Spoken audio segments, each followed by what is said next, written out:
Hello, good morning students. Welcome to my YouTube classes. Students, आज के lecture में हम एक नई पोएम जो कि the sea and skylark that is in sonnet form, जो कि एक सोनेट है, इसके बारे में हम डिस्कस करेंगे। And this sonnet is written by G.M. Hopkins. He was also a Victorian poet and contemporary of Robert Browning, Alfred Tennyson। तो आज हम इस पोएम के बारे में डिस्कस करेंगे जो कि एक सोनेट फॉर्म में है। So first of all we should know which type of sonnet it is. Either it is Shakespearean or English sonnet, or it is Miltonic or Petrarchan sonnet. So बच्चों, this sonnet is a Petrarchan sonnet or a Miltonic sonnet. You know very well what is the qualities या what is the structure of Miltonic sonnet. I repeat that Miltonic sonnet or Petrarchan sonnet is divided into two parts. First part is known as octave part that contains 8 lines, and the second part that is known as sestet that contains 6 lines. So Miltonic sonnet की quality क्या है कि it is divided into two part, दो part में बटा होता है, Octave and sestet. Octave में 6 लाइंस और सेस्टेट में ऑक्टेव में 8 लाइंस और सेस्टेट में 6 लाइंस। तो बच्चों, आज हम इस सोनेट के बारे में या इस पोएम के बारे में पढ़ने चल रहे हैं। तो चलिए इसका इंट्रोडक्शन देखते हैं। First of all we should know the introduction of poet and poem. तो स्टार्ट करते हैं। G.M. हॉपकिंस, जिसका पूरा नाम क्या है, Gerard Manley Hopkins. He is considered to be one of the greatest poets of the Victorian era. अभी मैंने आपको थोड़ी देर पहले बताया था कि जिस हिसाब से या जिस प्रकार Robert browning, Matthew Arnold, even Alfred Tennyson, ये सब किस एज से बिलोंग करते हैं, विक्टोरियन एरा से। In the same way he also belong to Victorian era। तो वो ग्रेटेस्ट पोएट्स में ही गिना जाता है, किस एरा के, विक्टोरियन एरा के। Hopkins poetry was radically different from his contemporaries, but same era का होने के बावजूद, सेम टाइम का पोएट होने के बावजूद इसकी पोइट्री बाकी जो पोएट्स हैं उनसे थोड़ी सी डिफरेंट थी। कैसे डिफरेंट थी? क्योंकि ये एक्सपेरिमेंट करता था नए नए फॉर्म का, मतलब न्यू प्रकार की पोएम्स लिखता था। आपके कोर्स में नहीं है, लेकिन जब आप कोई पीजी करेंगे इंग्लिश से तो उसमें आपके कई सारे इसके सोनेट्स या कई प्रकार की पोएम्स देखने को मिलेंगी, जिसमें पाइड ब्यूटी, विंडोवर, फेलिक्स रेंडल, बहुत सारी ऐसी पोएम्स हैं जिसमें आपने ये देखेंगे कि एक पोएम तो हॉपकिंस ने 10.5 लाइन की ही लिखी है। तो नए प्रकार की पोएम लिखा, नया नया एक्सपेरिमेंट करता है वो अपने पोइट्री में, अपने फॉर्म में, अपने रिदम में, मतलब राइमिंग स्कीम वगैरह में भी नया एक्सपेरिमेंट करता है। And new words he had invented himself, और साथ ही साथ वो नए नए वर्ड्स भी अपने पोएम्स में यूज करता है। तो वो अपने इन्वेंशन के थ्रू बाकी जो अदर पोएट्स थे उनसे वो क्या था, डिफरेंट था। आगे बात करें, factors which contributed to his work remaining unpublished during his lifetime। सबसे ट्रेजेडी इसके लाइफ का क्या रहा, सबसे ट्रेजिक मोमेंट ये रहा कि वो जब तक जीवित रहा तब तक उसकी पोएम्स पब्लिश्ड नहीं हो पाई थी और वो एज अ पोएट फेमस नहीं हो पाया था। उसकी डेथ के बाद उसके एक फ्रेंड ने उसकी पोएम्स को पब्लिश करवाया और अपने डेथ के बाद, after his death he was known as great Victorian poet, या he become a famous poet, मतलब मरने के बाद वो फेमस हुआ। जीवित रहते उसकी पोएम्स ना तो पब्लिश्ड हुई और ना ही वो फेमस हो सका। His poems were often in praise of God and natural world. Most of his poems are related to the subject matter of God and the subject matter of nature. It means कि वो अपनी poems में mostly किसको target करता था, किसके बारे में लिखता था, या तो गॉड के बारे में या वो नेचुरल वर्ल्ड के बारे में लिखता था। साथ ही साथ ही believed that contemplating the nature in his poetry he was in turn contemplating and celebrating God's power and greatness. वो ये मानता था कि जब मैं किसके बारे में लिख रहा हूँ, नेचर के बारे में लिख रहा हूँ या नेचर के बारे में अपनी पोइट्री में स्पेस दे रहा हूँ, इस तरीके से वो ये मानता था कि इस तरीके से मैं गॉड के ग्रेटनेस को एक्सप्लेन कर रहा हूँ या सेलिब्रेट कर रहा हूँ या उसकी पावर को सेलिब्रेट कर रहा हूँ। कहने का मतलब वो ये मानता था कि इस नेचर को बनाने वाला कौन है, गॉड है। अगर मैं नेचर की तारीफ करता हूँ या नेचर का प्रेज करता हूँ तो मैं इनडायरेक्ट वे में मैं गॉड की तारीफ कर रहा हूँ या गॉड को प्रेज कर रहा हूँ। तो वो ऐसा मानता था। आगे देखते हैं। The poem entitled the sea and the skylark is written by G M. Hopkins. ये जो पोएम है किसके द्वारा लिखी गई है, जी.एम. हॉपकिंस के द्वारा। It is a sonnet of 14 lines. पहले मैंने आपको पहले ही बता दिया कि सोनेट है, कौन सी टाइप का सोनेट है, मिल्टोनिक सोनेट है। It was originally titled walking by the sea. It means ये जो टाइटल आप देख रहे हो the sea and the skylark, it is not its original title. ये ओरिजिनल टाइटल नहीं है। जब पोएम लिखी गई थी तो उस समय इसका टाइटल था वॉकिंग बाय द सी, समुद्र के किनारे चलते हुए। In this sonnet the sea and skylark are described in the octave. अभी बताया था ऑक्टेव क्या है, 8 लाइन्स की जो ग्रुपिंग है उसको हम ऑक्टेव कहते हैं मिल्टोनिक सोनेट में। तो कहता है कि जो ऑक्टेव पार्ट है उसमें सी एंड स्काईलार्क को डिस्क्राइब किया गया है, वाइल जबकि सेस्टेड पार्ट में they are contrasted with men in the sestet. मतलब कि ऑक्टेव पार्ट में सी एंड स्काईलार्क के बारे में बताया गया, उनकी खूबसूरती, उनकी अच्छाइयों के बारे में, उनकी ब्यूटी को एक्सप्लेन किया गया है।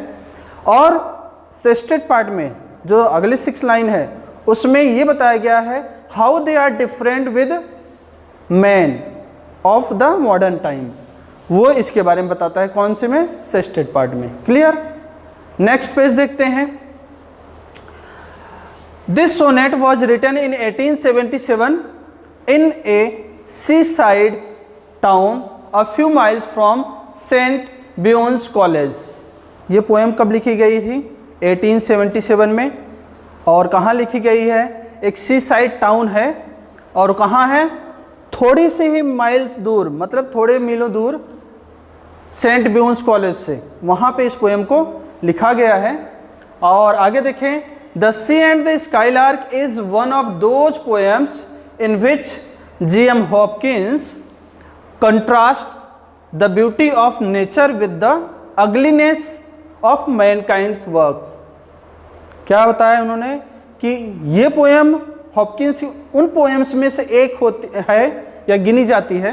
मतलब हॉपकिंस ने जितनी सारी पोएम्स लिखी है जिसमें उन्होंने नेचर और मैन को कंपेयर करने की कोशिश किया, उनके बीच में कंट्रास्ट करने की, कंट्रास्ट मतलब डिफरेंस दिखाने की कोशिश की है, उन्हीं पोएम्स में से एक पोएम ये भी है जिसमें उसने हॉपकिंस ने नेचर की ब्यूटी के साथ किसको कंपेयर किया है, अगलीनेस ऑफ मैनकाइंड्स वर्क। मैनकाइंड का जो वर्क है जिसमें अगलीनेस देखने को मिलता है उसको कंपेयर किया है, उसमें कंट्रास्ट शो करने की कोशिश की है। नेक्स्ट फिर आगे बात करते हैं।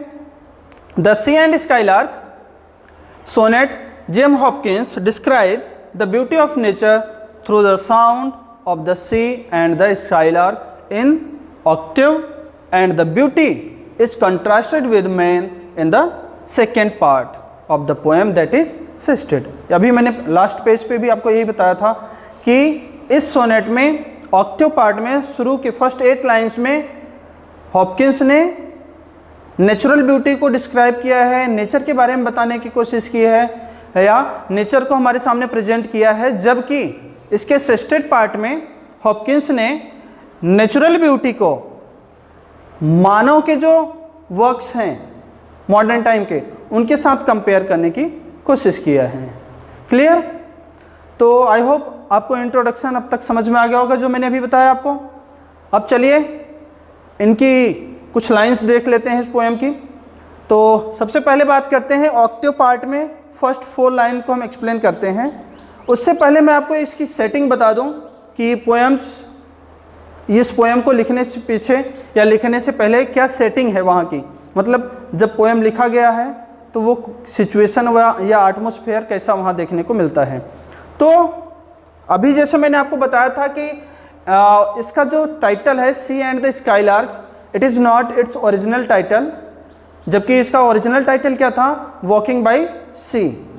तो सेम सिचुएशन, वो टाइटल इसीलिए रखा गया था क्योंकि ये रियल इंसिडेंट को प्रेजेंट करता है कि जब पोएट एक बार सी साइड के किनारे वॉक कर रहा होता है, चल रहा होता है, उसी दौरान वो 2 साउंड सुनता है। एक साउंड होता है सी वेव्स, समुद्र के किनारे चल रहा है तो समुद्री लहरों की सब आवाज़ आएगी, तो एक साउंड होता है सी वेव्स का। सेकेंड जो साउंड होता है वो होता है स्काईलार्क, जिसके नाम से ही टाइटल है। स्काईलार्क एक पक्षी है समुद्र की, जिसको मैं आपको फिगर में दिखाना चाहूँगा।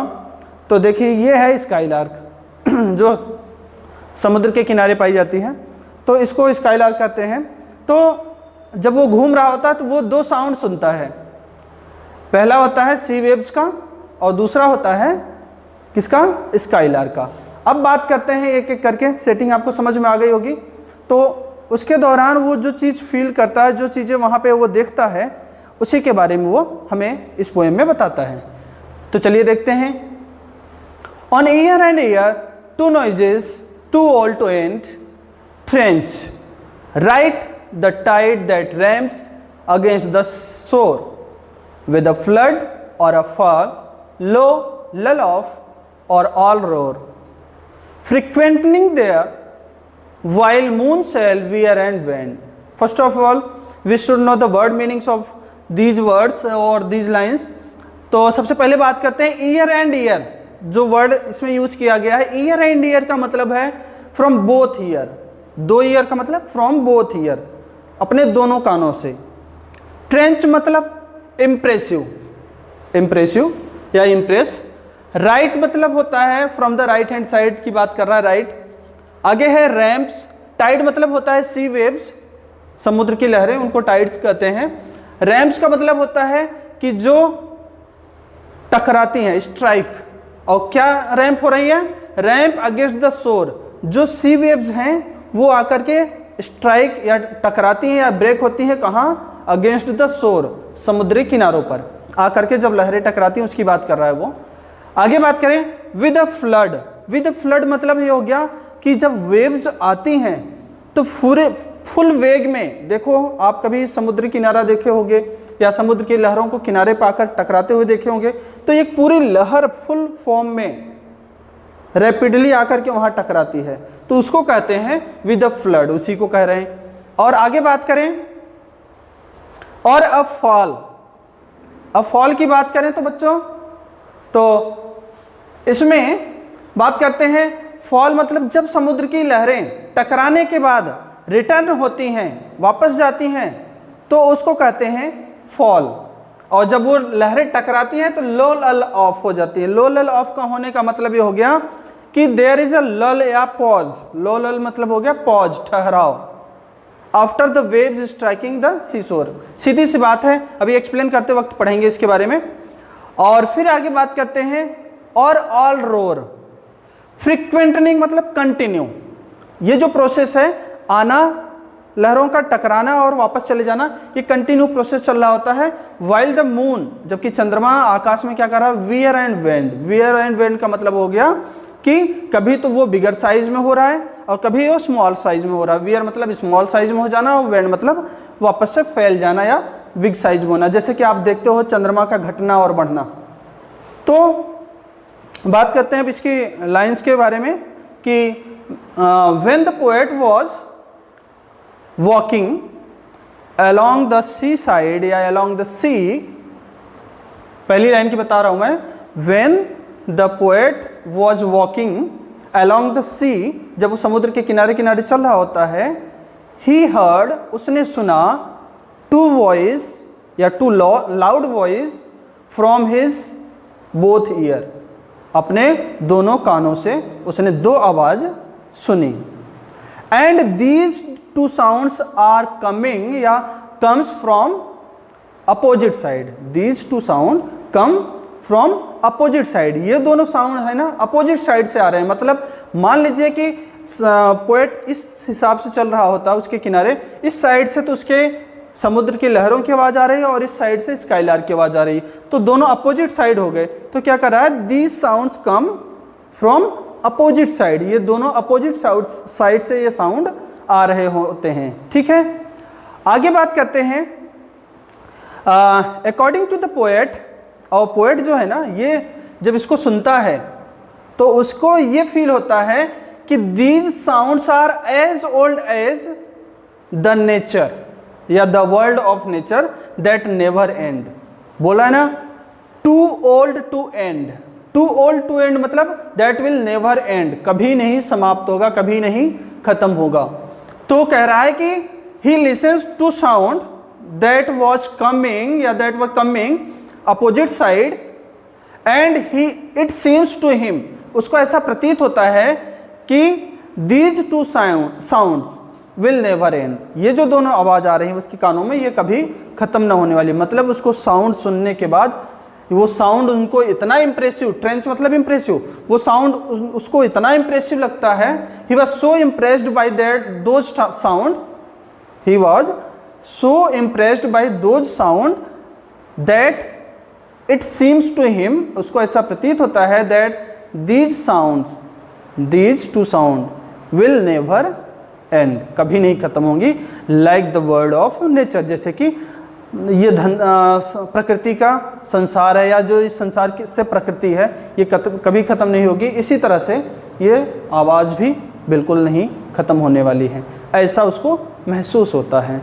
आगे कहते हैं, ride the tide that tramps against the shore. He said that he heard the sea waves from his right hand side, मतलब अपने राइट हैंड साइड से he listened the sound of sea waves। Right hand side से कौन सा sound उसको सुनाई दे रहा है, अभी मैंने बताया उसके दोनों हाथ की साइड से दो साउंड्स आ रहे हैं, दोनों अपोजिट साइड से। तो वो कह रहा है कि उसके राइट हैंड साइड से एक साउंड आ रही है और वो साउंड किसका है, that is the sound of sea waves, समुद्र की लहरों की आवाज है। और ये लहरें कैसी आवाज कर रही हैं, that rams against the shore when these waves strike at the shore it creates a loud या अ रोरिंग साउंड। मतलब ये लहरें जब चलती हुई आती हैं और समुद्र के किनारों पर टकराती हैं तो ये बहुत ज़्यादा शोरगुल पैदा करती हैं, और यही आवाज़ वो अपने राइट हैंड साइड से सुन रहा होता है। फिर आगे क्या कहता है, विद अ फ्लड और अ फॉल लो लल ऑफ ऑल रोर। क्या कहता है कि these sounds are these waves are striking against the sea shore regularly. ये रेगुलरली चलती जा रही है, ये प्रक्रिया जो है, ये जो प्रोसेस है लहरों का आना और टकराना, ये रेगुलर प्रोसेस चला जा रहा है। The sea waves come and strike the sea shore then it return. पहले ये आती है और टकराती है, देन इट रिटर्न्स, और तब ये शांत हो जाती है या ये रिटर्न हो जाती है। And when it returns there was a small pause. Small pause मतलब ठहराव, थोड़ा सा रुकावट। मतलब आप इमेजिन करो कि एक समुद्र की लहर आती है, समुद्र के किनारे पर टकराती है और टकराने के बाद वो वापस चली जाती है, और जब वो वापस लौट के आएगी इस बीच में समुद्र के किनारे पर एकदम शांति रहेगी कि नहीं रहेगी, इसी को कह रहा है वो पॉज, इसी को कह रहा है वो लल ऑफ। वहाँ पे एक थोड़ा सा पॉज, एक थोड़ा सा ठहराव आ जाता है। Okay, then again the sea waves come with full roar. All roar मतलब फिर फुल रोर या फुल रोरिंग साउंड, और फिर वापस से समुद्र की लहरें आती हैं फुल रोरिंग साउंड में, और again it strike at the sea shore. समझ में आ गया बच्चों? एक बार शुरू के 3 लाइन वापस से देख लेते हैं। When the poet was walking the sea along the sea, he listened to different sound that was coming from 2 opposite side. First sound was the sound of sea waves. पहला साउंड किसका था? The sound of sea waves that was coming from his right hand side, and it come and strike the seashore, and then it returns. And when it returns, there was a small pause or a small stoppage, and then the sea waves again comes with roaring sound and again strike the seashore. वापस से आती हैं और वापस से सी शोर से टकराती हैं। एंड दिस प्रोसेस फ्रीक्वेंटनिंग, मतलब this process is continue going on the sea shore. ये जो प्रोसेस है ये लगातार सी शोर पे या समुद्र किनारे पे चला जा रहा है। वाइल द मून, जबकि चंद्रमा की बात करें, while the moon in the sky was wearing and wend, wear and wend मतलब वैक्सिंग एंड वेंडिंग, मतलब it was reducing and it was getting bigger size. और जबकि आसमान में चंद्रमा क्या है?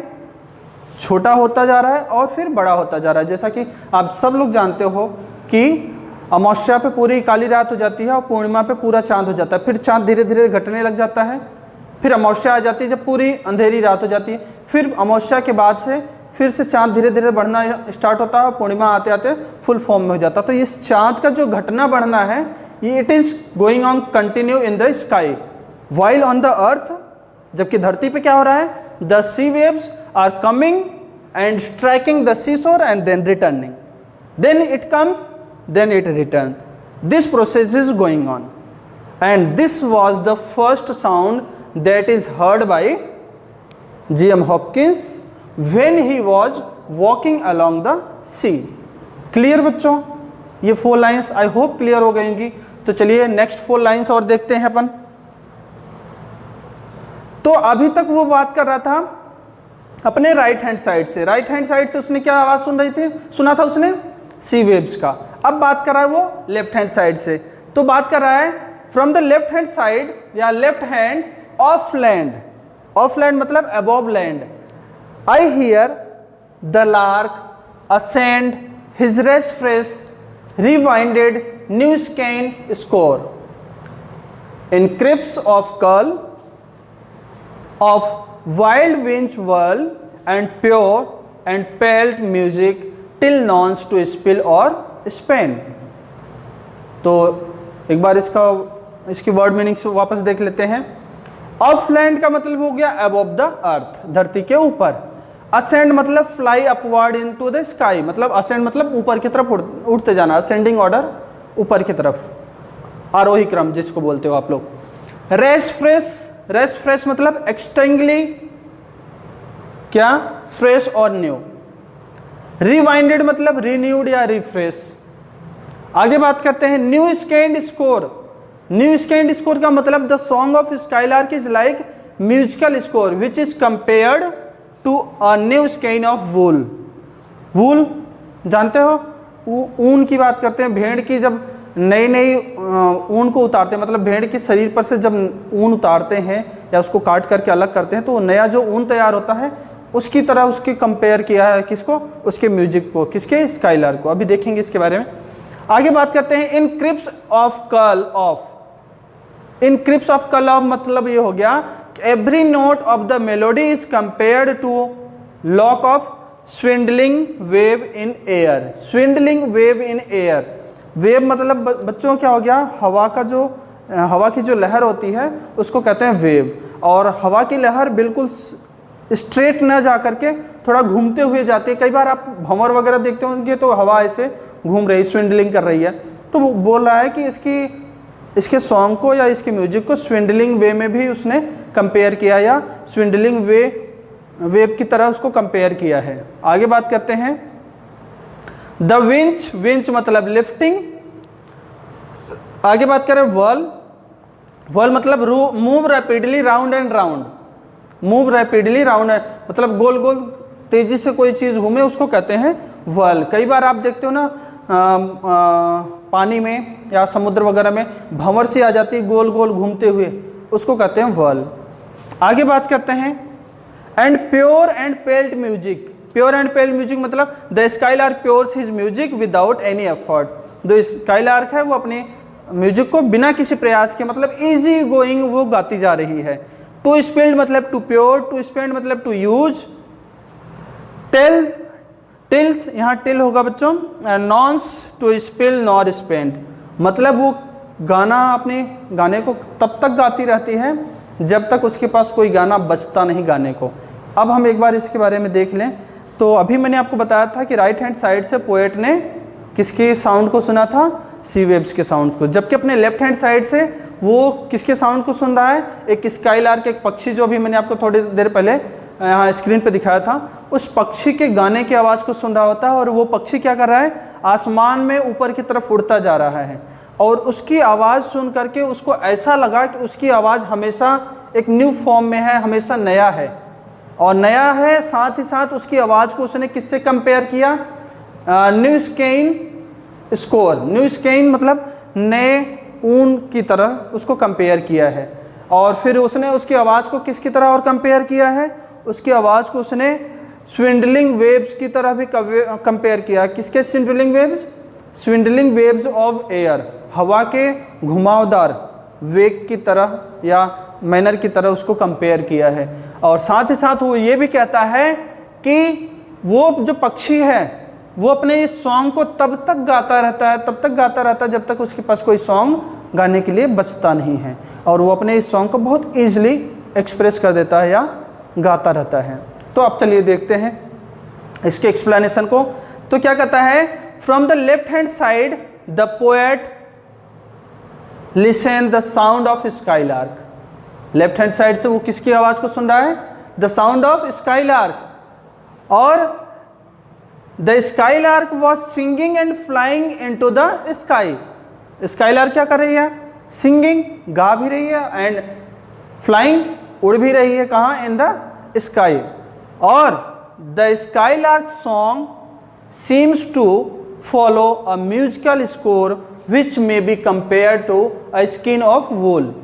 क्या कर रहा है, the song of skylark, skylark की जो म्यूजिक है, जो सॉन्ग है ना, वो कैसा लग रहा है, एक म्यूजिकल फॉर्म में लग रहा है, एक म्यूजिकल फॉर्म में लग रहा है। और ये म्यूजिकल फॉर्म किससे कंपेयर किया गया है, the scan of wool. Scan of वूल मतलब जो ऊन का नया नया जो परत उतारा जाता है या नया नया जो ऊन उतारा जाता है उसकी तरह। अब नए नए ऊन से उसने उसको क्यों कंपेयर किया है, तो बच्चों देखो, जब आप नए नए ऊन को उतारोगे तो काफ़ी सॉफ्ट भी रहेगा और वो घुमावदार, एक दूसरे में उलझे हुए भी रहेंगे। तो उसके सॉन्ग्स जो है ना समझ में नहीं आ रहे हैं, लेकिन काफ़ी सॉफ्टली उसको इम्प्रेस कर रहे हैं और साथ ही साथ उसकी आवाज़ जो है पूरी तरह गूंज रही है। तो वो कह रहा है कि उसकी आवाज़ या उसका जो म्यूजिक है वो किसकी तरह है, किससे उसको कंपेयर किया है, किस चीज़ से, तो न्यू स्केन ऑफ वूल।